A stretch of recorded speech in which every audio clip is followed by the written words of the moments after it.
আসসালামু আলাইকুম সবাই, আশা করি সবাই ভালো আছেন, সুস্থ আছেন। তো আজকে আমার কোনো কাজ ছিল না, তাই আজকে সিদ্ধান্ত নিলাম আমরা জাপানের সবচেয়ে সুন্দর এবং দ্বিতীয় বৃহত্তম অ্যাকুয়ারিয়ামে যাওয়ার জন্য। সেটা হলো ওসাকা অ্যাকুয়ারিয়াম কাইয়োকান। তো সেটা যাওয়ার জন্য আপনার নাম্বা একি থেকে প্রথমে মিদোসুজি লাইনে যেতে হবে। সেখান থেকে আপনার লাইনে গিয়ে কসমো স্কোয়ার একই স্টেশন পর্যন্ত যেতে হবে। তো নাম্বা স্টেশন থেকে আপনারা যেভাবে ওসাকা অ্যাকুয়ারিয়াম কাইয়োকান যেতে পারেন, সেটা হলো ওসাকা নাম্বা স্টেশন থেকে লাইন করে কসমো স্কোয়ার স্টেশন পর্যন্ত যাবেন। সেখানে যেতে আপনার 20 থেকে 30 মিনিট সময় লাগবে এবং টিকিটের দাম পড়বে আপনার 280 থেকে 320 টাকার মতো। তো ওসাকা কসমো স্কোয়ার স্টেশন যাওয়ার পরে ওখান থেকে আপনার হেঁটে যেতে হবে, 5 থেকে 7 মিনিট সময় লাগবে। দেখতে পাচ্ছেন চলে আসছি আমি ওসাকা অ্যাকুয়ারিয়াম কাইয়োকান। এখানে ভিতরে ঢুকতে হলে আপনাদের টিকিটের প্রয়োজন হবে। তো আপনারা সামনে টিকিট কাউন্টার পেয়ে যাবেন।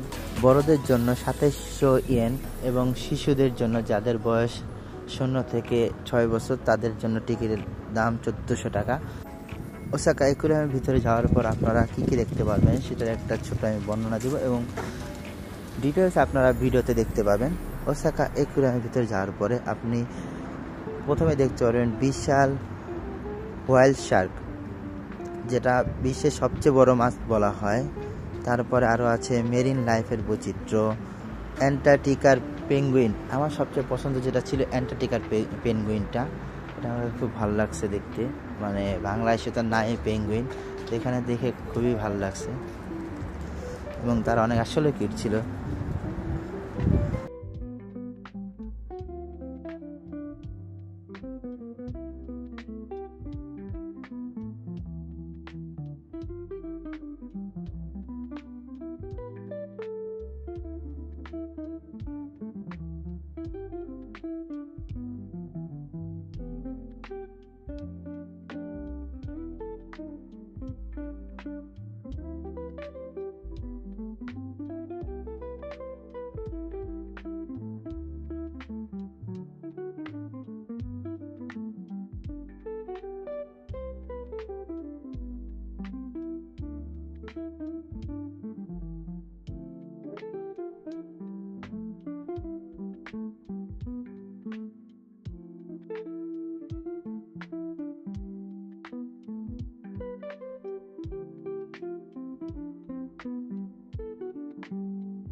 আপনি আরও দেখতে পারবেন সামুদ্রিক প্রাণী, অনেক টাইপের সামুদ্রিক প্রাণী যেগুলি সচরাচর আমরা বাংলাদেশে দেখা পসিবল না। হাঙরও দেখতে পারবেন এবং ছোট যে হাঙরগুলি আছে সেগুলি চাইলে আপনি স্পর্শও করতে পারবেন।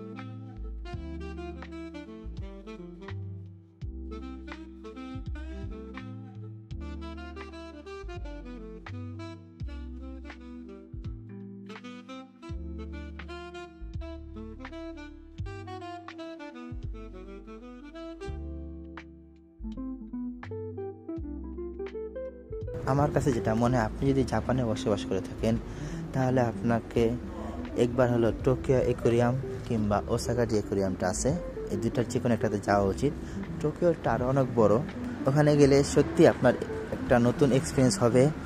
সামুদ্রিক বিষয়ে অনেক কিছু জানতে পারবেন। অনেক পদের আপনার মাছ প্রজাতি আছে যেগুলি আমরা সবসময় টিভিতে দেখে আসছি কিংবা ভিডিওতে দেখে আসছি, সেটা আপনি বাস্তবে নিজে থেকে দেখতে পারবেন।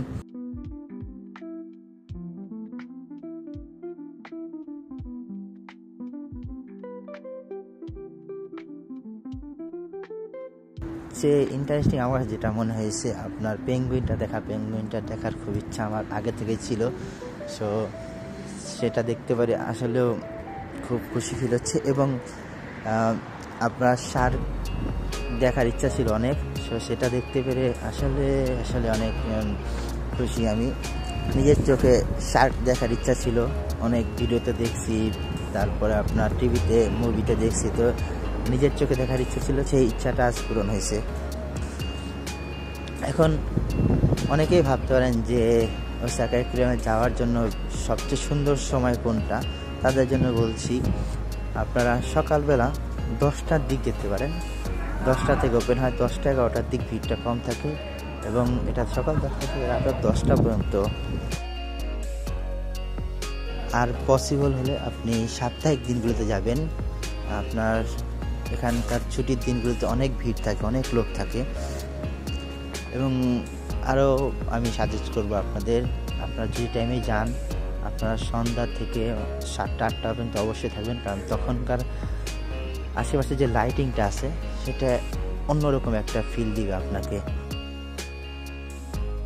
এবং যারা ছবি তুলতে পছন্দ করেন তাদের জন্য অবশ্যই আমি বলবো যে তারা রাত পর্যন্ত থেকে ওখানে যে লাইটিংয়ের যে ভিউগুলি আছে সেইগুলি উপভোগ করে তারপরে আসবেন।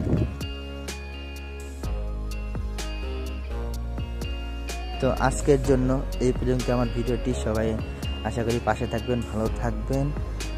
দেখা হবে আবার কোনো নতুন ভিডিওতে। সেই পর্যন্ত সুস্থ থাকেন। আল্লাহ হাফেজ।